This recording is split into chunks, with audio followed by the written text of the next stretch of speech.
announce an executive session that was held on September 8, 2014 to discuss real estate litigation and personnel. We have two items of business to address today. The first is under reports of the bills list. Township bills list for September 22nd, 2014, which remains unchanged today. $176,903.10 for the general fund list. The reimbursable bills list is $7,266.16. The subdivision utility plant bills list is $17,732.59 for a total bills list of $201,901.85. Move the three bills list be approved as submitted. Second. Any comment? Marty?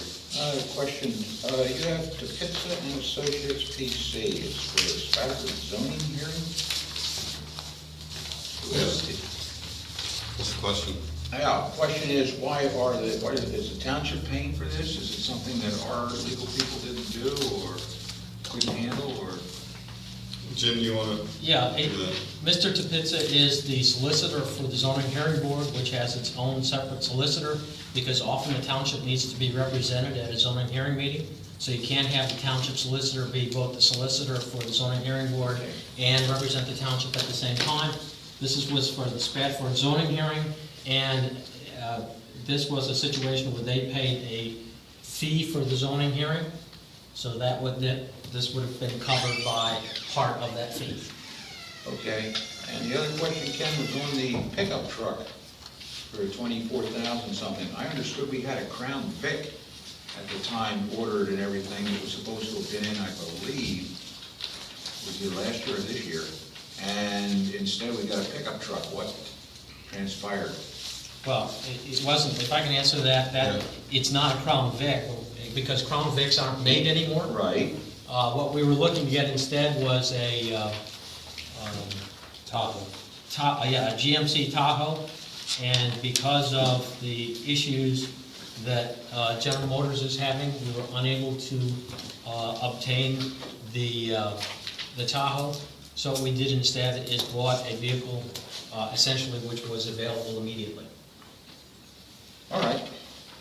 Thank you. Hey, Kit, I think you want Would you tell me what the $35,000 check to Massaro is about, please? Steve, you want to do that?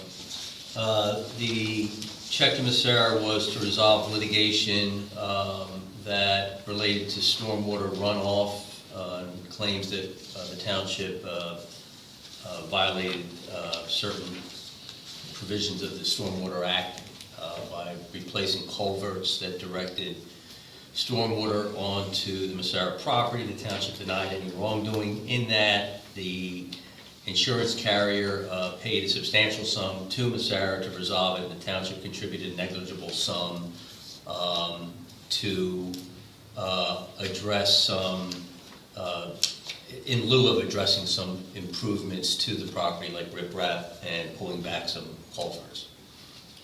Doesn't look that insignificant. Don't they have like a zoning violation on their property? Like, could we not do something about that since you're giving them all this money? Like their fence, for instance, is pretty close to the road. I'm pretty sure it's not in the zoning laws. How come, did we do anything about that or collect anything from them for that? Township didn't take any positions relative to that issue at this particular time and reserved all its rights to any issues such as that. Are you going to take up, I'm not sure what all that legal stuff meant, but are you going to take issue with it? Is that something that the board, or who would do that? Who would take issue with that then? I think it's up to the zoning officer to initiate it. If there's a problem, I'm not aware of a problem, but I'm not saying there's one. You've driven past the fence, right? Yeah, but I don't know what the fence line setback is. Mhm. So the answer is, probably the zoning officer is the first person to look at it. We can ask her to do that if you want. Yeah, it's been years. I don't see, it should be addressed. I don't know why it's there. I don't know why it was ever allowed to be put up there where it is. It's well in the right of way of the roads. Clear to me without knowing the laws either that it's someplace it's not supposed to be. Okay. Okay, Francis? I think, well, okay. Oh, okay, I thought you were first, I'm sorry. All right, just one comment. Bob and I got a letter from McCormick Taylor, and it's Chester County Bridge number 196. That's the Tyson Bridge, Berglet School Road and French Creek. That's going to be closed October 24th from 9 till 3 p.m. And the rain date is the same time on the 27th. So I didn't know whether you were aware of that. Yes, we are. Okay, Thanks, though. that's all. Okay, Brian? We've got a bill there from Stony Run Supply for concrete bricks. What do we use the concrete bricks for? To, when you put pipes in inlets, you have to mortar around the pipes to seal them up against water infiltration, and you use the concrete bricks to, I guess, fill in the spaces that are too large just to put water in. Because Okay. pipes don't always go into an inlet at 90 degrees, they go in angles, and the angles, sometimes the gaps are pretty big. And concrete bricks are cheaper than brick bricks. Okay, where was that used? Well, that was bought for stock, but every inlet that's put in has bricks and mortar in it to seal it up. Every pipe that's put in the inlet has bricks and mortar. Okay, I haven't noticed that one before. From Birdsboro Material, we get 2B stone, and from Cedar Hollow, we get 2A material.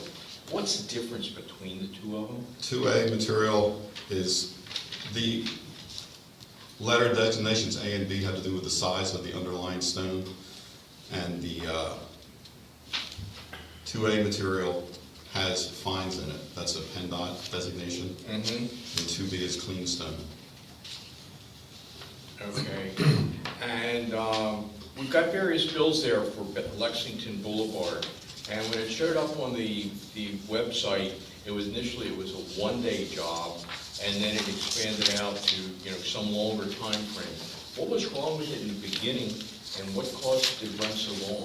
The reason we closed it for one day was that we had to decide what was the matter, how we're going to proceed. We didn't know if we'd be able to start the next day or not on it. So we called the school and we told the homeowners association at Weatherstone they were going to close it on Tuesday, wasn't it? And we let them know Tuesday afternoon what was going to happen later on. And we did look at it, determine what the trouble was, and closed the road then for the rest of the week. What was the problem with it that we were correcting? There was a broken pipe on Okay. the road. When that was dedicated, was there a maintenance bond on that work or anything like Yes, that? yeah, it's an 18-month maintenance bond. Okay, it was an 18-month maintenance bond. How much was it for at that time? I have no idea. Okay, and that was some time ago? 2002 maybe. Okay. And we had I'm a... not sure of those dates, but it was in that range. Okay. In other words, it's a long time and 18 months Yes. is short. Yeah. But basically, it was a broken pipe then under the ground or something like that. Okay, thank you. Okay, other questions? Is an RFP process sent out to varying construction-type companies to handle these jobs, the best bid accepted, or it seems to be this, Not in an emergency situation like this. The road had holes in it, was subsiding. why this particular company, were they selected? DL Flex under contract with the township to perform road maintenance. And that's a competitive bidding process, and they were the lowest bidder. When do the RFPs go out? The RFP for next year went out probably about 2 months ago. To how many companies? Well, it was both advertised and was on the website, and I forget where else it goes, but it goes out to a whole series of people. Other questions, comments? Yes, Mrs. Ellis. Francis Hall Insurance and Risk Management, it's over $42,000. What period of time does that represent? Is that a year's worth of insurance? Yes. Okay, thank you. Brian? We can go and blame Francis, she reminded me.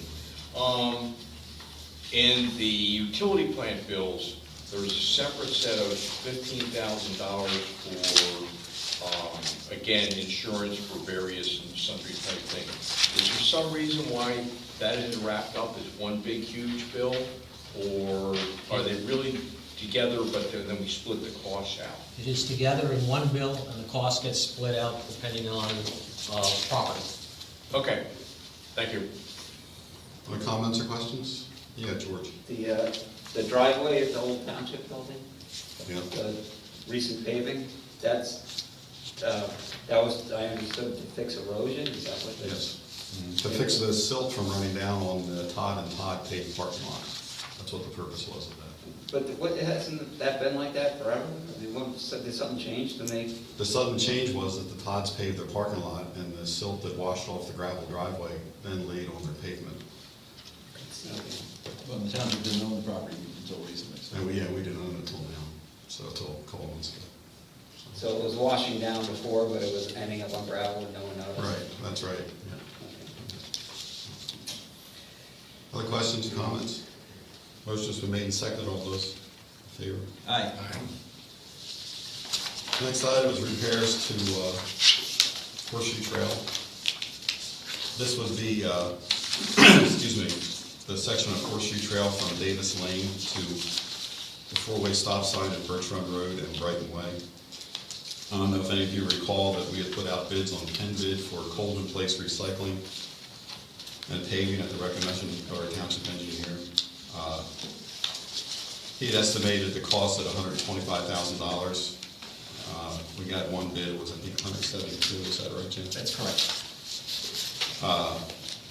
We looked at it again, thought of a different way to do it, and we came up with prices. They had a company to mill the road 2 inches deep, and then to buy blacktop off the CoStar's bid list, and use Fleck Contracting to put the blacktop in place. And we went to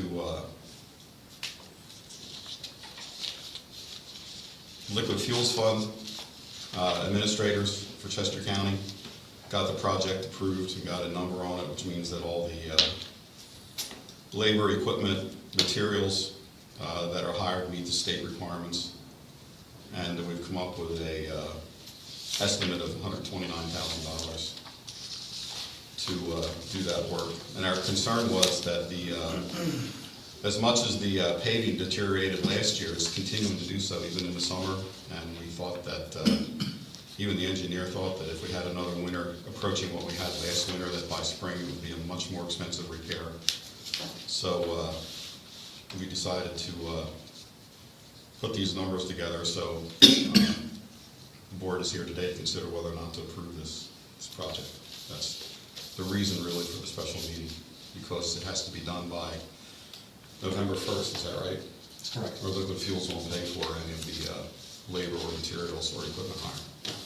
I'm just curious, on the liquid fuels bit, I know it's all, to this specs and it's been approved. Yes. But do they actually come out and check that sort of thing? No, they check the paperwork, that's all.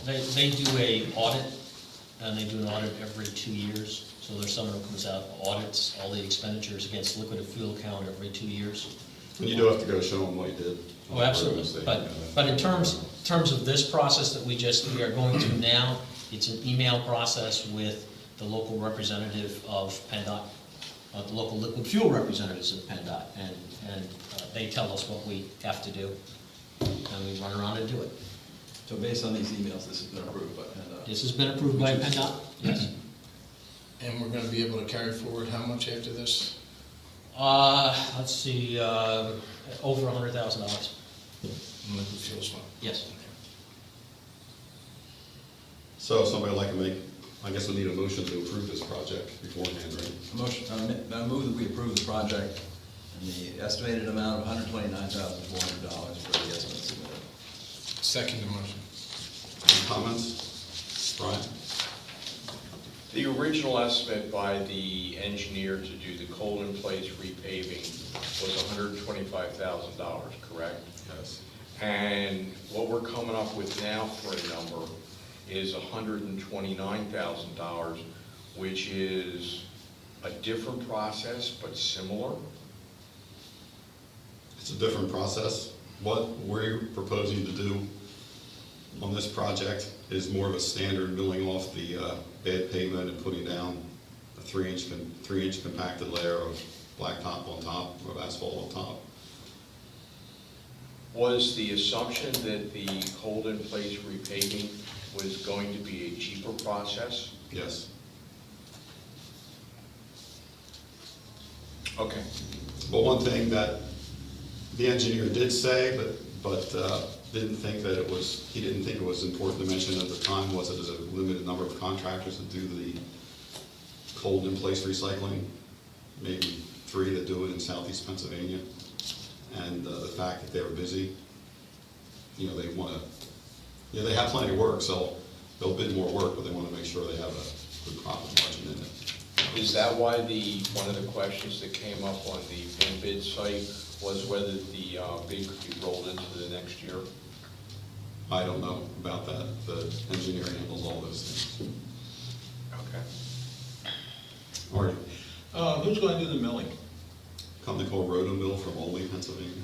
Roto Mill. Okay, thank you very much, Ken. Okay. Brian? Are there any, has the engineer prepared some specifications of, how this work is to be done? We have a letter from him calling out the 2 inches of 19 millimeter pavement compacted 3 inches thick. I'm sorry. I know this sounds really funny, but I'm on medicine. You can probably tell, I don't know. Maybe you can't. But we have a letter directing us to pave it to use 19 millimeter material to pave it to a 3-inch compacted depth and to mill 2 inches of existing wearing course off the existing road. Okay, so we do have a letter from our engineering firm describing what's to be done and how it's to be done. Yeah. Okay. Like I said, our concern was that the road would deteriorate to the point where even though $129,000 isn't cheap, it could be cheaper than if the road would deteriorate as much as it did next year, next year, and it'd be a much more complicated process to repair the road. And the engineer will be out there inspecting the work as it's done. Other questions or comments? Motion's been made, second. All those in favor? Aye. Your motion to adjourn? So moved. Second. On you. Those in favor?